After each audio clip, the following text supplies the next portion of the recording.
আল্লাহ তাআলা বলেছেন আন্নাহু মান ক্বাতালা নাফসান বিগাইরি নাফসিন আও ফাসাদিন ফিল আরদি ফাকান্নামা ক্বাতালান নাসা জামিআ। যদি কেউ একজন বিচারহীনভাবে স্বাধীন একজন মানুষকে যদি কেউ হত্যা করে, আল্লাহ বলেছেন সে একজন মানুষকে হত্যা করে নাই, গোটা মানবতাকে সে হত্যা করে দিয়েছে।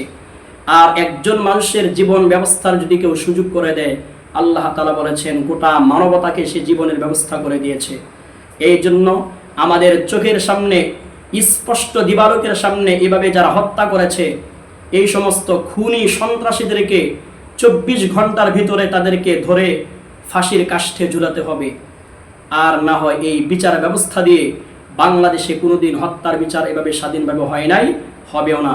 আপনারা সকলেই জানেন আবরার ফাহাদকে হত্যা করা হয়েছিল। এই সন্ত্রাসীদেরকে কে না চিনে, তাদেরকে কে না বলতে পারবে তারা হত্যা করে নাই? একবারে স্পষ্ট চোখের সামনে। এরপরে আজ পর্যন্ত তাদের হত্যার কোনো বিচার হয়েছে? হয় নাই। এভাবে করে এই যে আজকে ছেলেকে হত্যা করা হয়েছে তার বিচার হবে না। এই খুনিদের পক্ষেও আইনজীবী দাঁড়াবে। আসুন আমরা কোরআন সুন্নাহ অনুযায়ী যদি আমাদের বাংলাদেশকে গড়তে পারি, তাহলে এই সমস্ত নির্যাতিত মানুষের বিচার নিশ্চিতভাবে পাওয়া যাবে।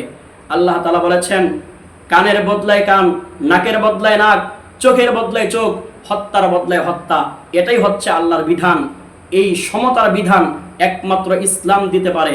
পৃথিবীর মধ্যে একমাত্র ইসলামই পারে মানুষের 24 ঘন্টার ভিতরে শাস্তি নিশ্চিত করতে।